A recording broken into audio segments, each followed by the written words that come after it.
أنا تعلم وتعليم تذكر تذكير نفاء والانتفاء والإفادة والاستفادة والحصل التمسك بكتاب الله سنة رسول العمل بهما ابتغى مرضاته وثوابه أجب خاتما عند الموت فيها شفينا رسول الله سيدنا محمد بن عبد الله صلى الله عليه وسلم نروي يا أبي وإخواني من الأنبياء المرسلين وأزواجه وذريته أهل بيت أجمعين جميع التابعين بإحسان أولياء علماء وشهداء مشايخنا في الدين بركاتهم والخصاص بهم وعدة الأمل العاملين بركاتهم أسرارهم وأنوارهم وعلومهم نفعاتهم في الدين والدنيا الآخرة وبكل نية صالحة في خيرات الدنيا الآخرة خاتمة عند الموت في على من نوى نبينا محمد صلى الله عليه وعلى آله وصحبه وسلم وسلم ونصر حضرة النبي محمد صلى الله عليه وسلم في أسرار الفاتحة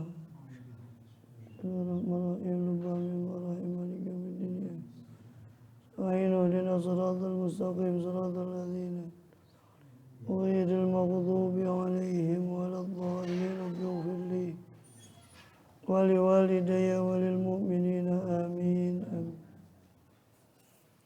بسم الله الرحمن الرحيم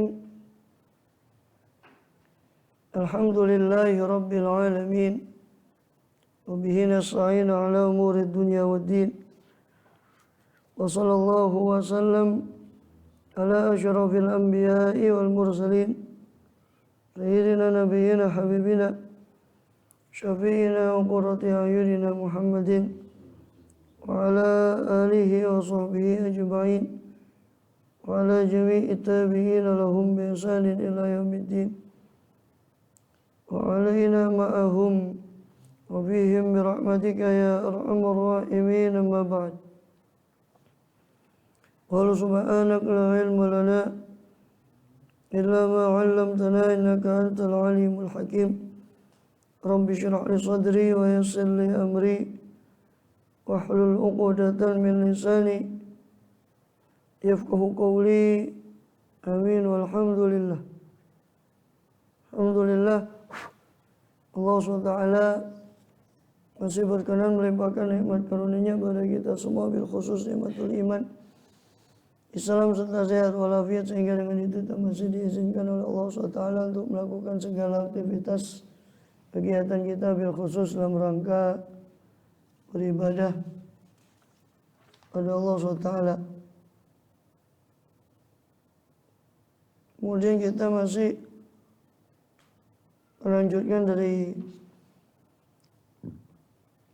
pembahasan lalu dari kitab Jawahirul Quran karya daripada Imam Hujjatul Islam Barakatul Anam Abu Hamid Muhammad bin Muhammad al-Ghazali rahimahullah radhiyallahu anhu nafa'ana bih wa bi ulumi bi unsari awliya usalihin bidaraini amin. Masih dalam rangkaian ayat-ayat Jawahir. Terakhir ayat-ayat Jawahir dari surah Fatir ada 14 ayat. Kita sudah membahas 3 ayat sama terakhir sampai ayat 13 ya. Walladzina tad'una min dunihi ma yamlikuna min qitmir. Lalu 8 ayat. Masih sekitar 6 ayat. Itu surah Fatir, lanjutan rangkaian ayat Jawahir dalam surah Fatir.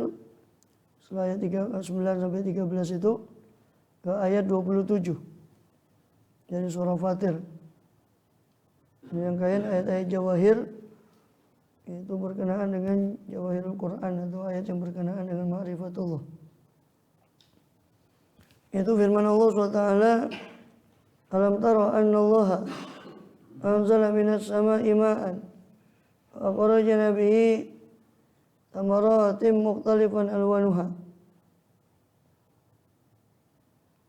Alam tara, tidakkah engkau melihat anna Allah anzala minas sama'i, bahwasanya Allah SWT menurunkan dari langit ma'an, air, hujan, fa akhrajna bihi, maka kami keluarkan dengan air itu thamaratin mukhtalifan alwanuha, buah-buahan yang berbeda-beda warnanya.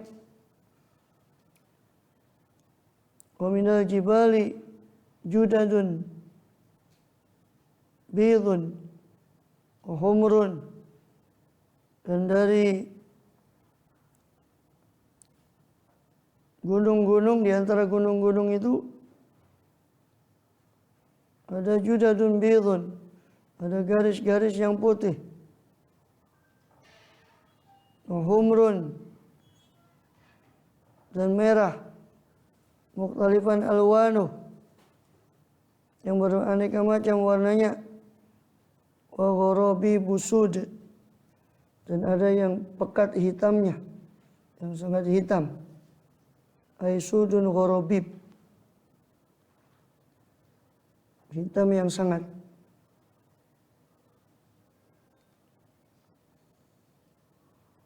Ini Allah SWT berfirman demikian untuk memperingatkan tentang kesempurnaan kudratnya dalam mencipta segala sesuatu yang bermacam-macam dari sesuatu yang satu, yaitu air. Muncul berbagai macam tanam-tanaman yang berbeda-beda warnanya, berbeda-beda rasanya, buahnya. Ada yang kuning, ada yang merah, ada yang hijau, ada yang putih, macam-macam daripada warna-warna tersebut. Sebagaimana kita saksikan, juga perbedaan rasa, perbedaan bau.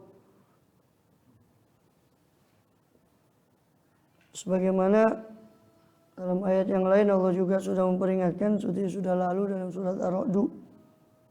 Wa bil ardi qita'un mutajawiratun wa jannat min a'nabin wa nakhilun sinwan wa ghursin wa yusqa bima'in wahid. Di bumi itu terdapat qita'un mutajawirat, bongkahan-bongkahan tanah yang berdekatan, kebun-kebun meskipun berdekatan, daripada kebun-kebun anggur dan tanam-tanaman makanan pokok yang lain seperti gandum sebagainya, nakhil, kebun kurma, ada sinwan, ghurus sinwan, ada yang bercabang, ada yang tidak bercabang. Semua itu disirami dengan air yang sama, dengan air yang satu. Bisa disirami dengan air yang satu, muncul berbagai macam buah-buahan, bahkan rasanya berbeda, padahal terkadang ditanam dikatakan kita mutajawirat, di tanah yang berdekatan, bersebelahan, tanah yang sama, air yang sama, tapi muncul daripada buah-buah yang berbeda-beda. Nufaddilu ba'dal ba'd bil ukul, kami unggulkan sebagian di atas sebagian yang lain dalam rasanya. Inna fi dzalika laayatil liqaumin yaqilun, sesungguhnya dalam semua itu terdapat tanda-tanda kebesaran Allah bagi orang yang mau berfikir, merenung. Begitu juga di ayat ini di surah Fatir pada ayat 27, tidakkah kau perhatikan bahwasanya Allah menurunkan dari langit itu air. Dari air itu kemudian Allah keluarkan tamaratin mukhtalifan alwanuh, buah-buahan yang berbagai macam warnanya, minal jibal, dan juga dari gunung-gunung ada judat, ada garis-garis, atau juga bisa diterjemahkan judadun, ini turuk, jalan-jalan setapak yang dari atas itu nampak. Ada yang putih dari atas pesawat umpama, kita lihat di gunung itu ada yang putih, ada yang kemerahan, ada yang jalan-jalan setapak itu. Nah, itu yang digambarkan di situ, judadun bidun, ada yang putih, wa humrun, ada yang kemerahan. Putih ada topi salju, garis-garis putih di atas gunung itu. Humrun karena tanahnya yang kemerah-merahan, dan ada tanah-tanah yang hitam, gharabi busud, ada jalan setapak yang nampak hitam. Judadun, jamak daripada juddah, ay khutat, khattun, garis atau torik. Judad ini turuk. Wa gharabi busud, dan juga yang sangat hitam. Kemudian wa minan nasi, juga dari manusia. jenis manusia juga macam-macam. Wadawabi, hewan-hewan tunggangan atau hewan melata. Semua yang melata di muka bumi. Wal an'ami, hewan-hewan ternak, sapi, unta, kambing dan sebangsanya. Mukhtalifun alwanuh, juga bermacam-macam warnanya. Manusia ada macam-macam warnanya, hewan pun macam-macam. Kadzalika, demikian pula. Jadi sebagaimana Allah bikin bermacam-macam warna buah-buahan, jalan-jalan di gunung, ada gunung yang diselimuti putih, ada es, ada yang diselimuti dengan kemerahan, dan tanah liatnya sebagai ada yang hitam, nampak hitam. Ya. Maka manusia pun begitu, hewan-hewan pun begitu, kadzalik, demikian pula. Ya. Jadi demikian pula manusia dan sebagainya itu. Innama yakhsyallaha min ibadihil ulama. Hanya saja yang takut kepada Allah dari hamba-hambanya itu adalah orang-orang yang berilmu.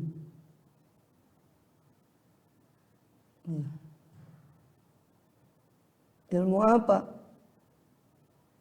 Apakah ilmu fikih? Apakah ilmu haid? Orang belajar macam-macam haid dan sebagainya. Apa yang bisa mendatangkan takut pada Allah?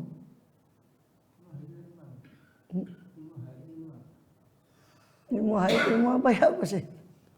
Ya, ilmu tentang wanita haid, mustahadah, perinciannya. Mustahadah, nifas. Apa ya itu bisa mendatangkan takut pada Allah? Ilmu muamalah, jual beli, sewa menyewa, apa ya itu bisa mendatangkan takut kepada Allah? Kok sehingga disebut innama yakhsyallaha min ibadil ulama? Hanya saja yang takut kepada Allah itu adalah orang yang berilmu. Sebetulnya ulama itu bukan identik ya cuma di Indonesia saja. Dalam bahasa Indonesia ulama itu kan identik orang yang ngerti syariat. Padahal ulama itu ya dari dalam bahasa Arab ya alimun atau alimun, orang yang berpengetahuan. Kalau kita bicara bahasa Arab ya, dokter pun disebut alim, alim bitib. Gitu. Mengetahui tentang ilmu kedokteran. Orang ahli hisab, doktor, profesor disebut alim dalam bahasa Arab.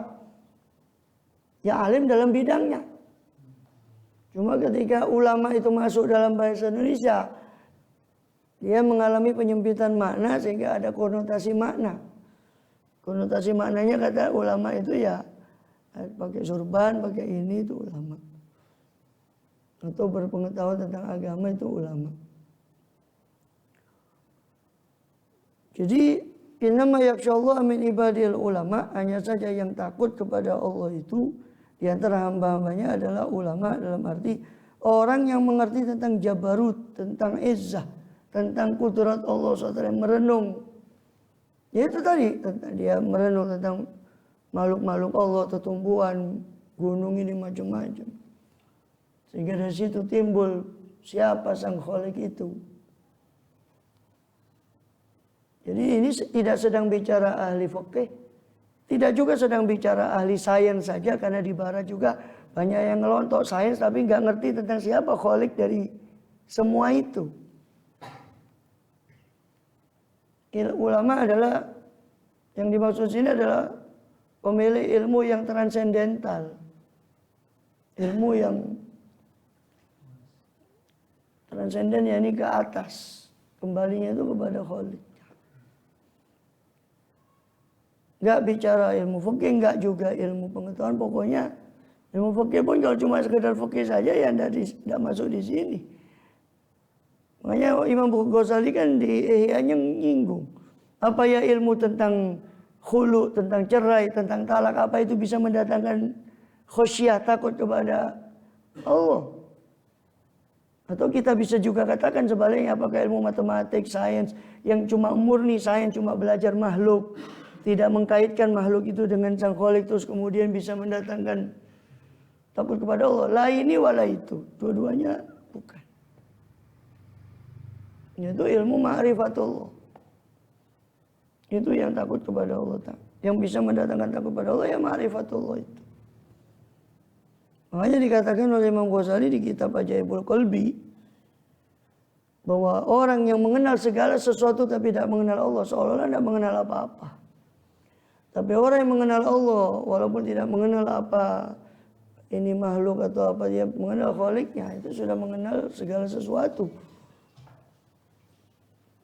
Innama yakhshallahu min ibadihil ulama. Hanya saja yang takut kepada Allah adalah para orang yang berilmu. Atau kalau bisa kita balik kalimatnya yaitu tadi. Orang yang berilmu sejati itu adalah yang melahirkan rasa takut kepada Allah. Kalau bahasa vulgarnya berarti kalau tidak takut kepada Allah, nanti hakikatnya dia tidak ngerti apa-apa atau bukan orang yang alim. Kalau tidak melahirkan rasa takut pada Allah SWT.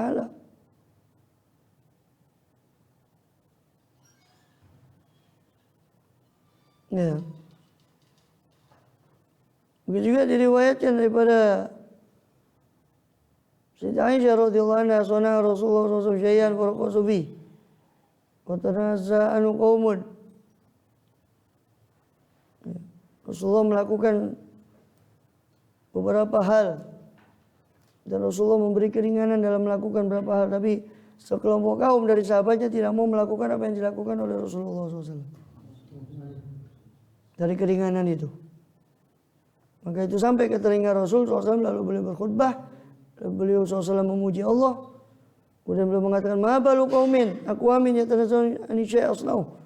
Kenapa ada sekelompok orang yang dia menjauh dari apa yang saya lakukan, membersihkan diri, mensucikan diri dari apa yang saya lakukan. Fa wallahi inni la'alamuhum billah. Demi Allah, aku adalah orang yang paling ngerti kepada Allah, wa asyaduhum lahu khasyah, dan aku adalah orang yang paling takut kepada Allah, kata beliau SAW. Dan dalam hadis yang lain Rasulullah SAW bersabda, "Lau ta'lamuna ma'alam la dhahitum qalilan wa la bakaitum katsir." Seandainya kau tahu apa yang saya tahu, kata Rasul, kalian pasti tertawa sedikit dan banyak menangis. Kemudian Imam Sya'bi, seorang tabi'in, pernah dikatakan kepada dia, ya, ada seorang berkata pada Imam Sya'bi, "Aftini, berilah saya fatwa, wahai alim." Wahai orang yang alim. Kata Imam Sya'bi apa? Al-alim itu man khasyiyallah. Kamu manggil saya orang alim. Orang alim itu orang yang takut kepada Allah. Hakikatnya. Tapi orang kan bilang ya orang ngerti fikih macam itu, dibilang itu alim, ya boleh lah, itu istilah yang sudah kadung kaprah. Sebagaimana nanti akan kita dapati di Kitabul Ilm di Ihya itu. Penyimpangan makna fikih. Dulu fikih itu apa, sekarang fikih itu apa. Dulu syaratnya orang fakih seperti yang sudah kita bahas kemarin di Fadhailul Ilm, minimal syaratnya orang fakih itu mengerti bahwa akhirat lebih utama dari dunia. Itu syarat minimal fakih. Tapi kan sekarang kan orang fakih itu ya orang yang bisa memberi fatwa, yang hafal sekian-sekian. Itu fakih. Ya bolehlah, itu sudah kadung ya penyimpangan istilah yang begitu. Jadi kata Imam Sya'bi, ketika dia dipanggil, berilah saya fatwa. Wahai orang alim, bilang orang alim itu orang yang takut pada Allah. Imam Masruq, salah seorang tabi'in yang lain, mengatakan, "Kafa bi khasyatillah ilman wa kafa bil tirabil jajah billahi jahlan." Cukuplah dengan rasa takut kepada Allah sebagai satu ilmu, dan cukuplah dengan sifat ketertipuan dengan Allah sebagai satu kejahilan. Orang tidak takut pada Allah, merasa tertipu dengan Allah Rahman Rahim. Dia merasa tertipu dengan Allah, itu bodoh, orang bodoh, tidak ada takut. Cukuplah itu sebagai kebodohan kalau dia tidak ada rasa takut pada Allah. Cukuplah sebagai satu kealiman kalau dia ada rasa takut pada Allah. Innallaha azizun ghafur, sesungguhnya Allah Maha Perkasa lagi Maha Pengampun. Ya.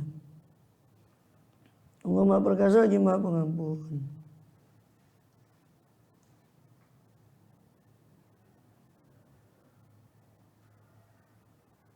Kemudian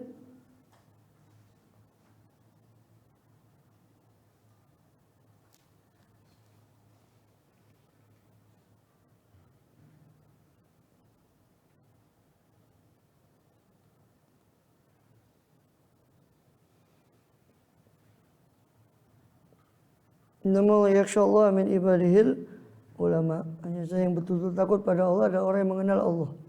Ulama dalam hadis ini orang yang mengenal Allah SWT. Semakin besar pengenalnya kepada sifat-sifat Allah, semakin takut dia kepada Allah SWT. Itu ulama di situ sebagian tafsir Ibnu Abbas mengatakan alladzina ya'lamuna anna Allah ala kulli syai'in qadir. Itu orang yang mengerti bahwa Allah itu maha kuasa atas segala sesuatu. Atau Ibnu Abbas juga mengatakan al-alim birrahman, orang yang mengerti tentang Allah itu adalah orang yang tidak syirik kepada Allah, baik syirik besar atau syirik kecil atau riya, menghalalkan yang dihalalkan Allah, mengharamkan apa yang diharamkan Allah, menjaga wasiat-wasiat perintah-perintah Allah, yakin bahwa dia bakal berjumpa dengan Allah dan yakin bahwa dia bakal dihisab oleh Allah SWT. Itu orang yang itu yang dikatakan alim. Itu yang dikatakan ulama di sini, orang yang mengenal Allah itu adalah orang yang seperti itu. Bahkan Abdullah bin Mas'ud mengatakan laisal ilmu an kathratil hadis walakinnal ilma an kathratil khasyah. Bukanlah ilmu diukur dari banyaknya hadis atau pembicaraan. Tetapi ilmu itu adalah orang yang banyak takut. Ilmu itu adalah dihitung berdasarkan banyaknya rasa takut, bukan banyaknya hadis. Begitu juga Imam Malik. Innal ilma laisa bikatsati riwayah wa innamal ilmu nurun yaj'alullahu fil qalb. Soalnya ilmu itu bukan banyaknya riwayat. An fulan, bukan. Tapi ilmu itu adalah nur. Cahaya yang Allah letakkan dalam hati seseorang itu ilmu. Itu sejatinya ilmu. Makanya bahasa Quran sering saya ulang, utul ilma, orang yang diberi ilmu, bukan orang yang belajar ilmu. Tidak semua orang yang talibul ilmu itu utul ilma diberi ilmu. Ilmu itu ya nur itu tadi. Cahaya yang Allah letakkan dalam hati itu ilmu. Ya tentu prosesnya juga melalui belajar pertama. Belajar itu proses, tapi bukan itu ilmu itu, bukan periwayatan itu hakikat. Kalau kita bicara ilmu sejati yang dibicarakan di ayat ini yang dikatakan orang yang punya ilmu adalah orang yang takut, bukan ilmu fikih, itu proses. Di antara proses kita belajar syariat, belajar hal haram, belajar itu proses. Belajar ilmu iman, ilmu Islam, ilmu ihsan, itu proses. Tapi ilmu sejati bukan itu, hasilnya itu tadi. Berupa nur. Mudah-mudahan kita termasuk min ahli nur, min ahli ilm. Amin ya rabbal alamin. Kita orang kita cintai anak-anak kita sebagainya, semua termasuk pada innama yakhshallahu min ibadihil ulama, masuk pada ayat itu. Hanya saja yang takut pada Allah itu hanya para orang yang berilmu. Ini memiliki ilmu sejati. Ya. Jadi ilmu itu adalah khasyah itu adalah yang memisahkan antara kita dengan maksiat kepada Allah SWT. Man khasyah rahmana bil ghaib. Orang yang takut pada Allah dalam keadaan sendirian meskipun Allah itu ghaib. Ya. Itu kata Imam Hasan Basri, al-alim, orang alim itu adalah orang yang takut kepada Ar-Rahman bil ghaib. Orang yang takut pada Allah yang Maha Penyayang, Pengasih dalam keadaan sendirian atau meskipun Allah itu ghaib. Waraghiba bima raghaballahu fi, bima raghaballahu fi. Dan orang yang alim itu kata Imam Hasan Basri adalah orang yang terangsang dengan apa yang Allah rangsang. Allah merangsang dengan surga, dengan berbagai macam ketaatan. Ayo lakukan ini, kamu saya kasih ini. Apa yang terangsang dengan janji Allah? Siapa-siapa yang terangsang Itu orang yang alim itu adalah orang yang terdorong dengan janji Allah meskipun pahala itu gaib juga. Itu orang yang alim.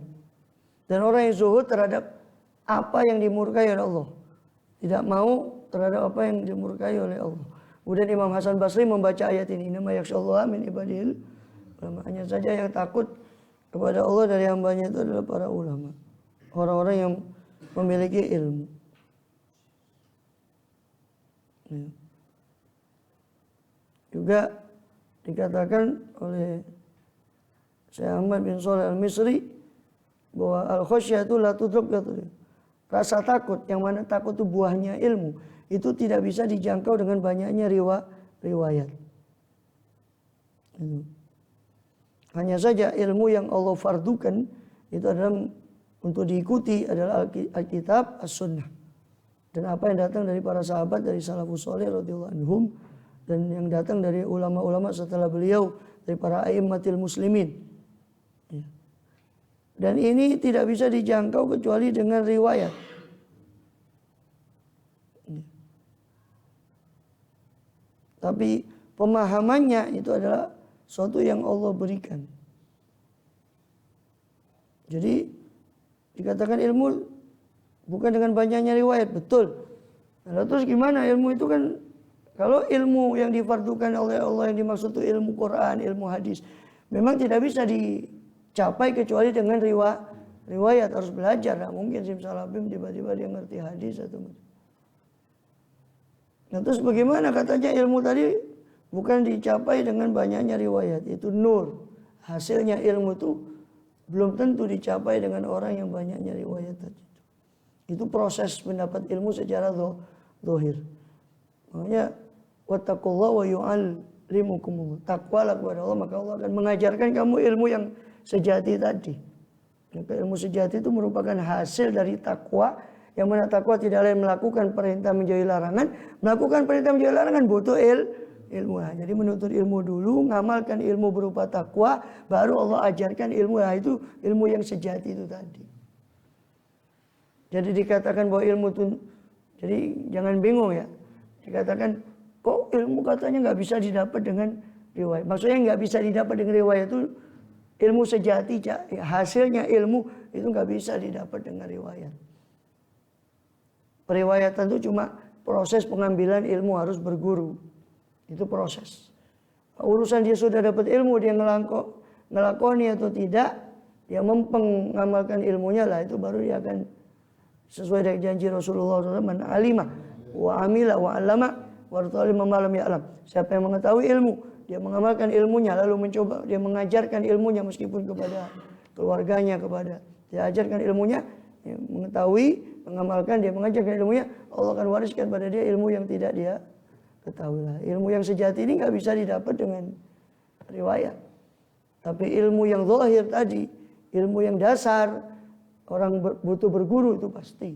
Itu ya harus ada riwayat dari gurunya. Jadi jangan bingung. Yang tidak bisa didapat dengan banyak riwayat itu ilmu yang sejati tadi, itu yang merupakan hasil pengamalan daripada ilmu itu tadi. Yaitu nur, yang disebut sebagai nur tadi oleh Imam Malik, bahwa ilmu itu bukan, kata Imam Malik, ilmu itu bukan banyaknya hadis. Kata Imam Malik, ilmu itu bukan dengan banyak riwayat, tapi ilmu itu nur yang Allah letakkan dalam kalbu seseorang. Itu ilmu yang sejati merupakan hasil dari ilmu yang berupa riwayat tadi.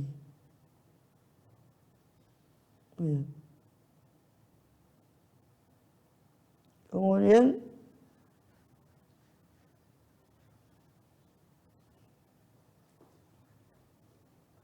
katanya Sufyan Ats-Tsauri dari Abu Hayyan bahwa seorang pernah berkata, ulama itu ada tiga, ada alim billah, alim bi amrillah, dan ada alim billah laisa alim bi amrillah. Ada alim bi amrillah laisa alim billah. Ada tiga. Alim billah wa bi amrillah itu adalah orang yang takut kepada Allah dan mengerti tentang batasan-batasan mana yang fardu dan sebagainya. Itu alim billah, mengenal Allah, sekaligus bi amrillah, mengenal perintahnya Allah. Ya. Ada orang alim billah laisa alim bi amrillah. Ada orang yang takut kepada Allah tapi tidak menguasai ilmu fatwa. Itu alim billah tapi tidak alim bi amrillah. Dia tidak bisa ngasih fatwa. Ada wali yang alama seperti Muhammad Muhdhar, itu aulia yang alama. Habib Soleh Tanggul tidak seberapa, walaupun tidak kita katakan tidak alim, tapi tidak menonjol dari bidang ilmu. Jadi ada alim billah tapi laisa alim bi amrillah. Tapi ada alim billah ya alim bi amrillah, ya alim alama ya wali, alim billah mengenal Allah. Tapi ada sebaliknya, alim bi amrillah tapi tidak alim billah. Itu orang yang cuma bisa mengeluarkan fatwa tapi tidak takut pada Allah Subhanahu.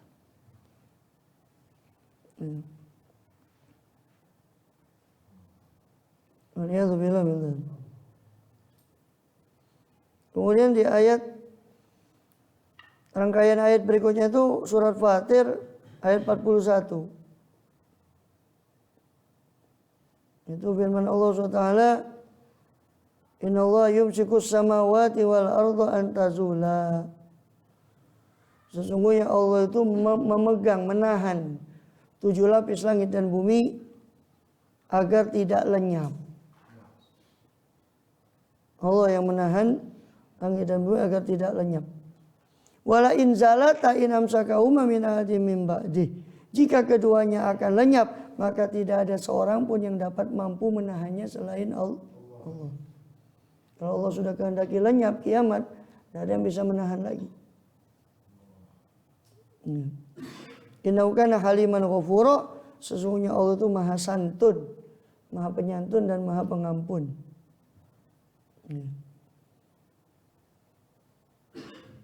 Allah itu maha santun, maha penyantun lagi maha pengampun.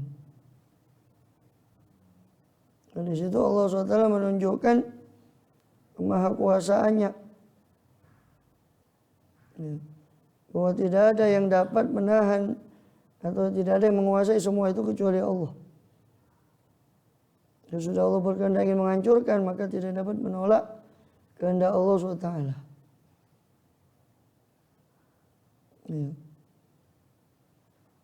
Terus apa kaitannya haliman ghafura di situ?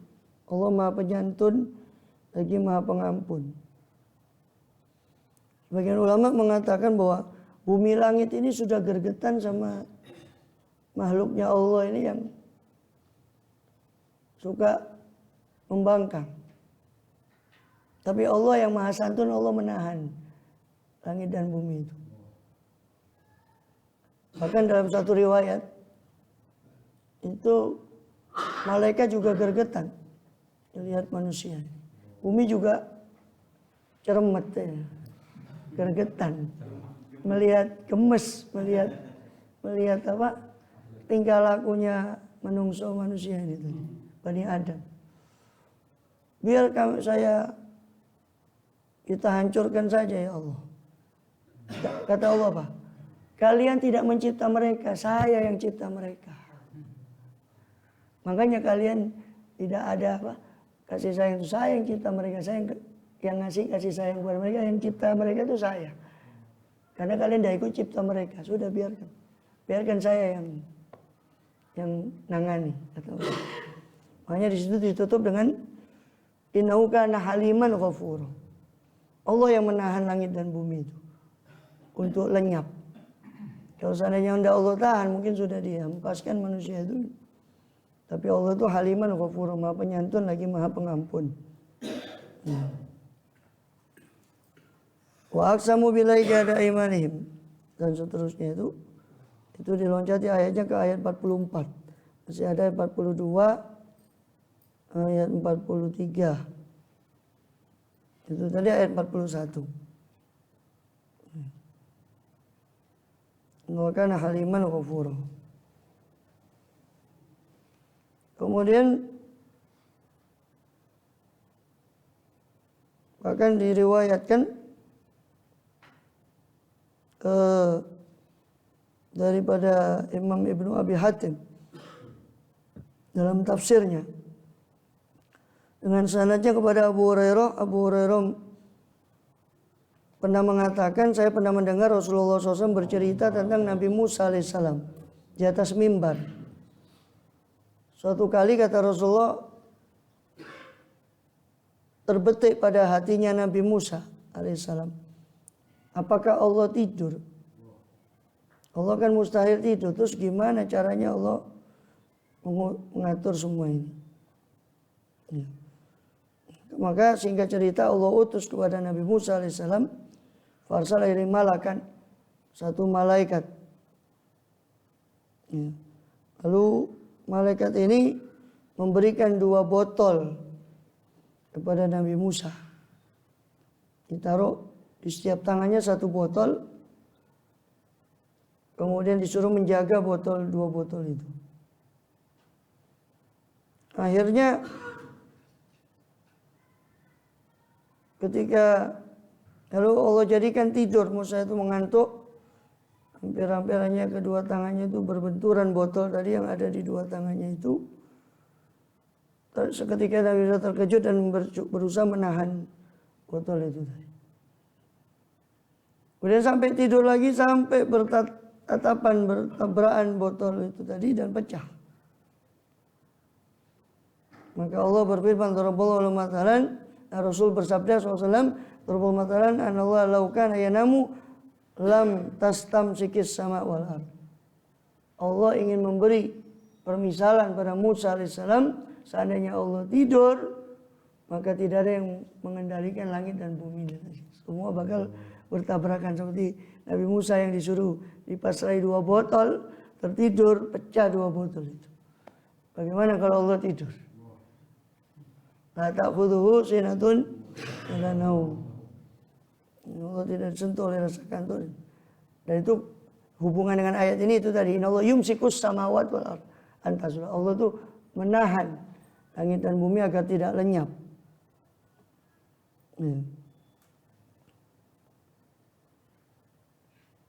Tapi ada yang menolak bahwa riwayat itu bukan dari Rasulullah, bukan marfu dari Rasul, tapi dari Israiliyat. Wallahu alam. Yang pasti ada riwayat begitu dan itu maknanya betul, walaupun riwayatnya kemudian diperselisihkan. Kemudian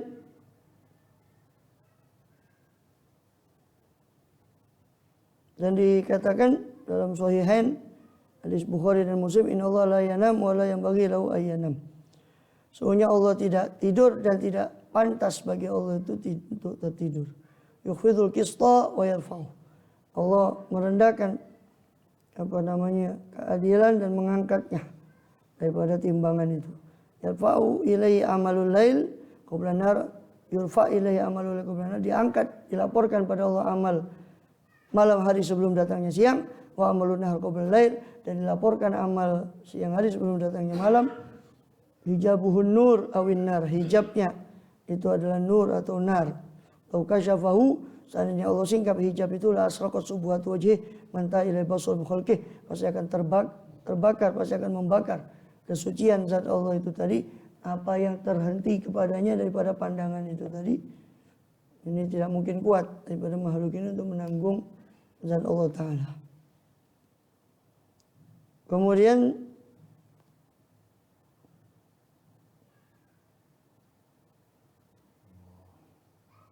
Allah yang syukur sama Allah tazula. Wa aqsamu billahi jahada imanim. Ya kita baca juga ayat 42 43 lah. Itu langsung 44 45. Wa aqsamu bil jahada imanim la in ja'um nadhirun la yaqulan la in ja'um nadhirun la yakunan ahada min ihdal umam. Mereka bersumpah dengan nama Allah. Ya. Jadi orang-orang ini orang-orang kafir Quraisy itu dan orang Arab itu bersumpah kepada Allah jahda imanim dengan sekuat-kuat sumpah mereka. La in ja'um nadhirun, seandainya datang pada mereka seorang nadhir, pemberi peringatan. La yakununna, pasti mereka orang kafir Quraisy dan orang Arab yang lain ahda, lebih mendapat hidayah min ihdal umam, dari umat-umat yang sebelumnya. Kata mereka. Jadi mereka ya Hannu, ya itu mereka bersumpah. Coba kepada kami datang seorang Rasul, pasti kami lebih dapat hidayah dari umat-umat sebelumnya. Kayak hidayah itu di tangan dia.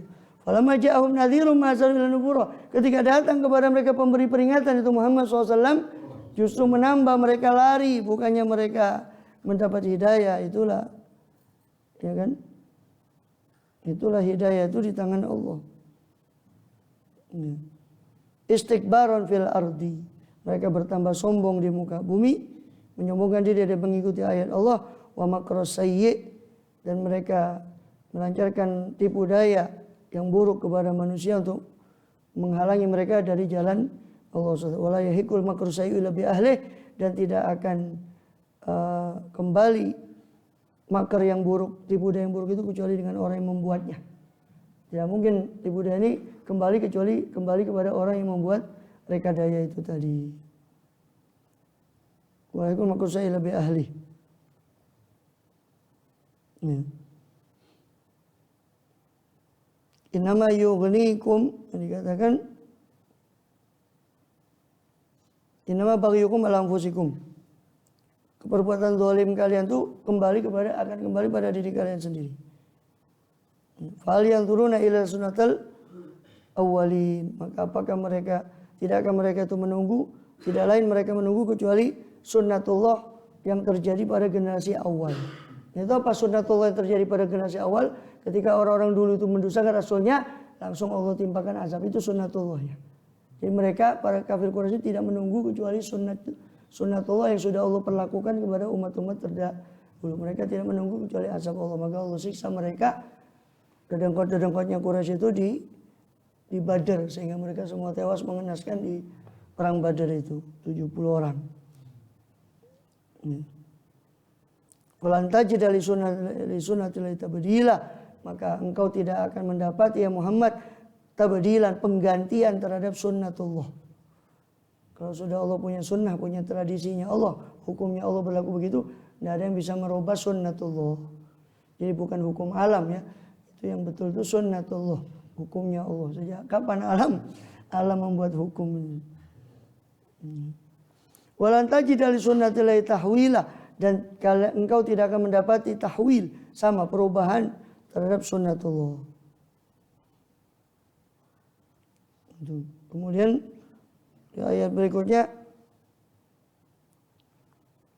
awalam yasiru fil ardi fayanzuru, tidakkah mereka itu melihat di muka bumi, tidakkah mereka berjalan di muka bumi? Katakanlah ya Muhammad pada orang yang mendustakan engkau itu, tidakkah mereka itu berjalan di muka bumi? Awalam yasiru fil ardi fayanzuru, sehingga mereka bisa melihat. Ya. Melihat apa? Kaifa kana akibatul ladzina min qablihim, bagaimana karena ada apa akibat kesudahan alladzina min qablihim, orang-orang yang ada sebelum mereka. Tidakkah mereka melihat berjalan di muka bumi, lihat bekas-bekas kaum Nabi Soleh yang ada di sebelah, di Madain Soleh itu masih ada bekas-bekas kaumnya Nabi Soleh alaihissalam, yang mereka sebetulnya melewati tempat-tempat itu. Mereka berdagang ke Syam, mereka melewati Danau Laut Mati, tempat daripada kaum Nabi Allah Lut. Mereka lewat itu. Maka Allah mempertanyakan, tidakkah mereka berjalan di muka bumi ya Muhammad, orang yang mendustakan kamu itu? Fayanzuru, sehingga mereka bisa melihat kaifa kana akibatul ladzina min qablihim, bagaimana kesudahan orang-orang yang sebelum mereka. Kanu asyadda minhum quwwatan, mereka dahulu, orang-orang dahulu itu asyadda, lebih kuat, minhum, dari mereka, dari orang Quraisy. Apanya kekuatannya? Kaum Ad itu lebih besar, lebih Allah ciptakan perawakannya besar. Sebenarnya Allah ceritakan di surah Fussilat. Ja'alahum bastatan fil ilmi wal jismi, Allah memberi mereka bastatan, kelebihan dalam pengetahuan dan jisim. Sampai diceritakan kaum Nabi Soleh itu saking pandainya memahat rumah di yang itu namanya jibal buyutan, memahat gunung-gunung itu menjadi rumah. Allah kasih mereka kecerdasan dan kekuatan badan. Makanya Allah bilang, kanu asyadda min quwwah, mereka dulu kaum Soleh, kaum Ad, jauh lebih kuat dari Quraisy yang menentang kamu sekarang ini. Tidakkah mereka berpikir, tuh gimana akibatnya orang-orang itu? Dulu menentang nabinya, mereka jauh punya kekuatan di atas Quraisy sekarang. Mereka kepandaiannya, kecerdasannya jauh di atas Quraisy sekarang. Makanya kan terus arkeolog itu menemukan produksi hasil orang-orang dulu itu, budidaya itu yang mungkin orang sekarang pun dengan teknologi ini belum bisa membuat. Istana-istana yang batu-batu yang besar itu gimana dulu tidak ada traktor, terus nganukan itu gimana, batu-batu yang sedemikian besar, piramid yang batunya, terus nyusunya itu gimana. Banyak budidaya hasil orang dulu itu yang orang sekarang belum bisa kadang memecahkan. Artinya mereka Allah kasih lebih, tapi gimana akibatnya? Itu bagi orang yang cuma membanggakan teknologi, membanggakan kecerdasan akal mereka. Sekarang sudah zaman AI, artificial intelligence, kecerdasan buatan. Kecerdasan buatan semua. Teknologi sekarang itu AI, artificial intelligence. Kecerdasan tiruan, kecerdasan buatan. Wa makana Allah liyu'jizahu min syai'in fis samawati wal fil ardh. Tetap meskipun mereka itu lebih kuat, mereka itu jauh lebih kuat dari kafir Quraisy ini. Mereka dahulu asyadda minhum quwwah, lebih kuat, lebih kokoh kekuatannya daripada mereka yakni kafir Quraisy yang menentang engkau sekarang, kata Allah pada Rasul. Tapi wa makana Allah liyu'jizahu min syai'in. Allah itu tidak bisa dilemahkan oleh sesuatu apapun di langit dan di bumi. Maka tidaklah ada siapa Allah itu liyujizau untuk melemahkan akan Allah min syai'in opo sawiji-wiji apa sesuatu fis samawati yang ada di langit wala fil ardi tidak juga apa yang ada di bumi. Tidak ada satu pun yang bisa melemahkan Allah SWT. Sampai mana kecerdasanmu kan gitu. Orang sekarang yang kadang tertipu dengan teknologi, tertipu dengan innahu kana aliman qadira. Sesungguhnya ada Allah itu tetap maha alim, maha mengetahui, qadira maha kuasa. Dan surat Fatir itu ditutup dengan pernyataan ayat 45, walau yu'akhidullahu an-nasa bima kasabu ma taraka ala dhariya min dabbah. Seandainya Allah tidak melakukan itu. Ya, walaupun Allah mampu melakukan. Tapi, walau yu'akhidullahu nasa, seandainya Allah siksa manusia ini bima kasabu, menurut apa yang mereka perbuat dari kerusakan, dari kekafirannya, dari maksiatnya, ya kan? Seandainya Allah siksa manusia berdasarkan apa yang mereka perbuat, apa yang terjadi? Ma taraka ala dharamin dabbah. Allah tidak akan meninggalkan di muka bumi ini satu pun dari yang melata. Seandainya Allah perlakukan manusia menurut jengkelnya Allah dengan dosanya manusia, Allah tidak bakal meninggalkan satu pun yang melata di muka bumi. Seandainya saja. Tapi Allah tidak lakukan itu. Ya. Walaki yu'akhiru ila ajalin musamma, akan tetapi Allah menunda mereka. Anas, menunda manusia itu sampai batas waktu ajalin musamma yang ditentukan, yaitu kiamat. Yang disebutkan di hari syafaat yang panjang di salah satu riwayatnya, Nabi Adam, Nabi Nuh alaihissalam, para nabi yang dimintai syafaat dulu sampai kepada Rasul SAW. Semua para nabi itu mengatakan, Innallaha qad ghadibal yawm ghadaban lam yaghdab mithla qablahu mithla wala ba'dahu mithla. Ketahuilah wahai manusia semua, kata Nabi Adam, Nabi Nuh yang diminta syafaat, Allah ini sudah marah pada hari ini yang enggak pernah Allah marah seperti ini sebelumnya dan sesudahnya. Hari kiamat. Walaki yu'akhiruhum, tapi Allah tunda. Allah biarkan saja sekarang. Makanya Rasulullah SAW kan minta supaya umatnya ini tidak, supaya rafa'anhum adzabul istisal. Diangkat, Allah mengangkat dari umatnya itu adzabul istisal. Azab yang sekaligus menghancurkan seperti kaum terdahulu Nabi Nuh digulung dengan banjir. Itu namanya adzabul istisal, azab yang sekaligus menghancurkan. Rasul meminta supaya di umatnya ini jangan sampai terjadi azab seperti itu. Artinya kalaupun ada azab ya segelintir tidak terus semuanya dihancurkan. Memang itu permintaan Rasul SAW. Ya. 3 Rasul minta itu, tapi 1 tidak dikabulkan, 2 dikabulkan.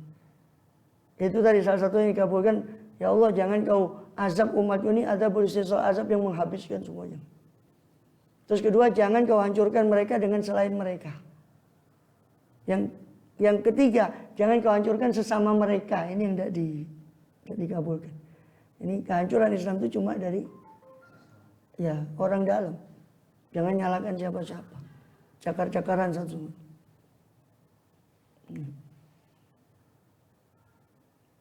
Nanti maulid ribut. Yang kurang kerjaan ribut. Ya amar ma'ruf nahi munkar haram bid'ah.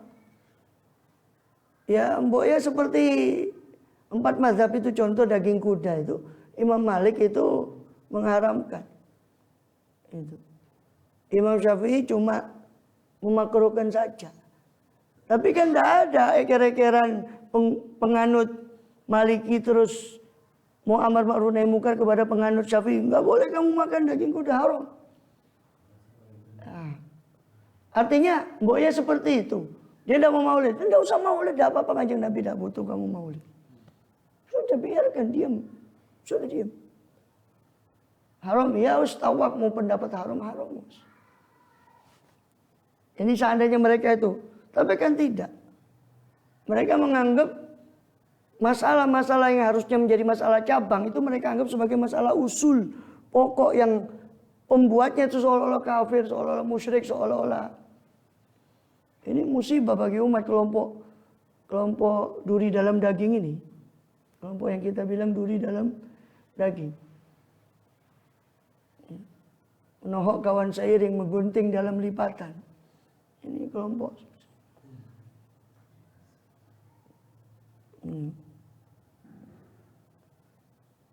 Ini kelompok yang pernah dikatakan Khalid bin Walid itu pernah. Ada orang datang, ya Muhammad, adil, berbuat adillah kamu.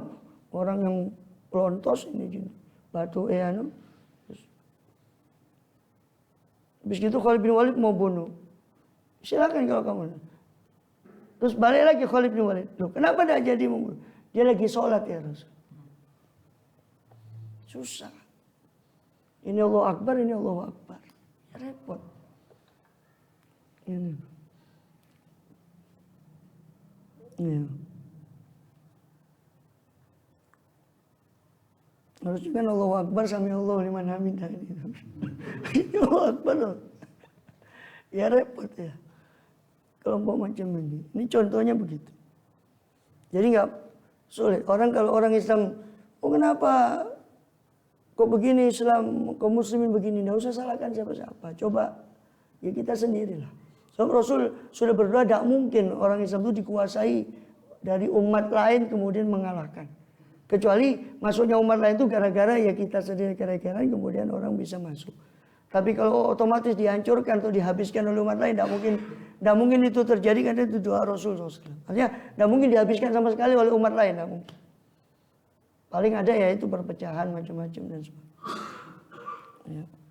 Wallahu a'lam bishawab. Itu dulu surah Yasin. Di surah Yasin itu ada 24 ayat dari ayat Jawahir. Ayat-ayat yang isinya Jawahirul permata Al-Quran itu ma'rifatullah. Masih panjang. Baru nanti Durarul Quran.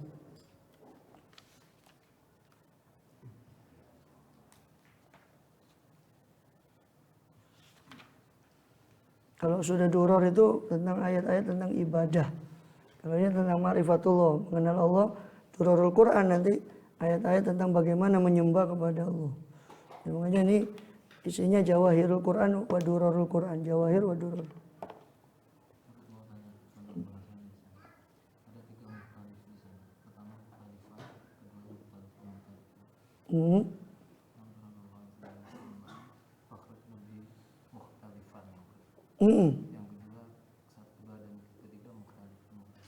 Iya.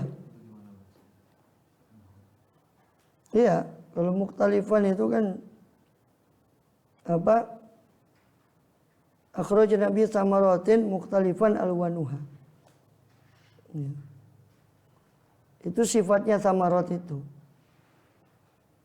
Kan dia naatnya naat sababi bukan naat hakiki sehingga tidak mukhtalifatan. Sebab yang mukhtalifan itu alwanuha, hanya itu yang kembali ke samarat. Jadi itu dia naat sababi bukan naat hakiki. Mukhtalifan itu sifatnya samarotin. Fakhrajna moko mengeluarkan sopo ingsun bi kelawan banyu kelawan bi dengan mak tadi ing samarotin ing piro-piro buah mukhtalifan kang warna-warna apa alwanuha apa warnane buah itu tadi.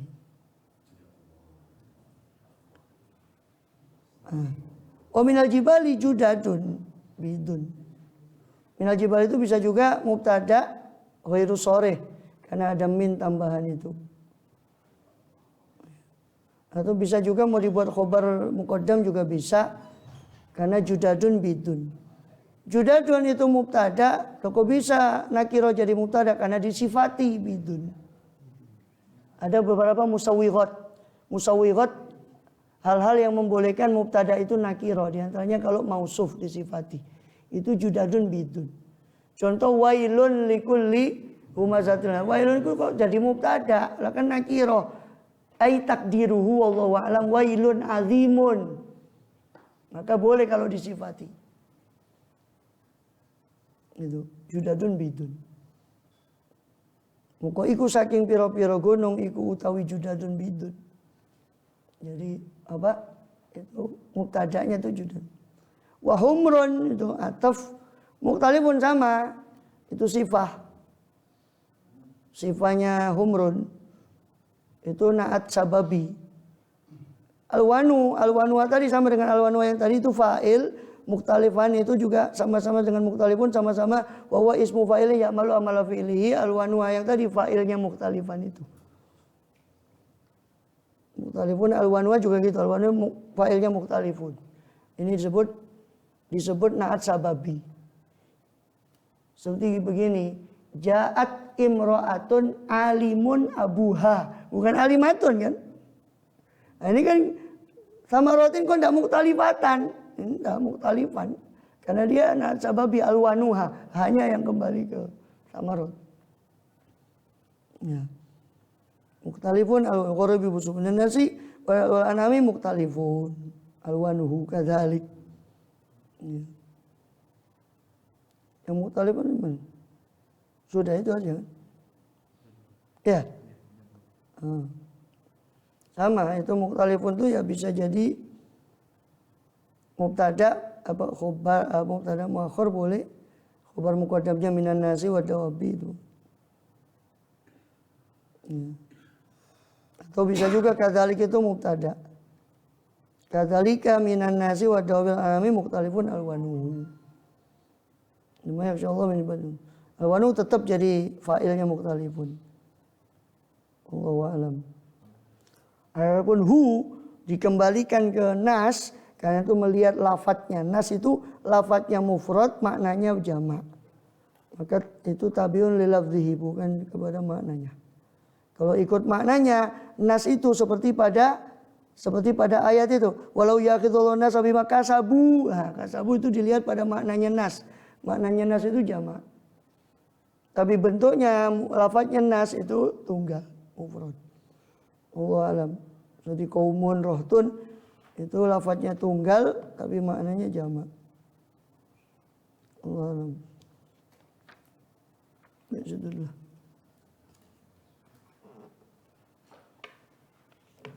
Iyanya sampai mana?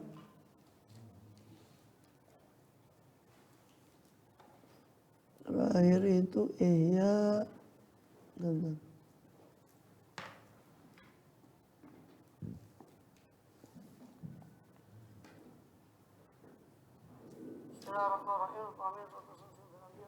Oh berkata kuntu indah Malik.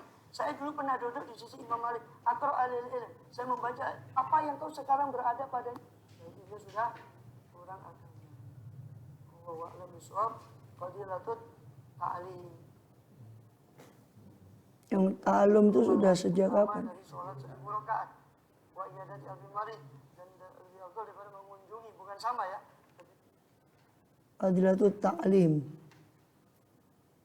Sekarang Qadilatut ya ta'lim. Qadilatul ilm, Qadilatut ta'allum, Lajnatul Ta'lim.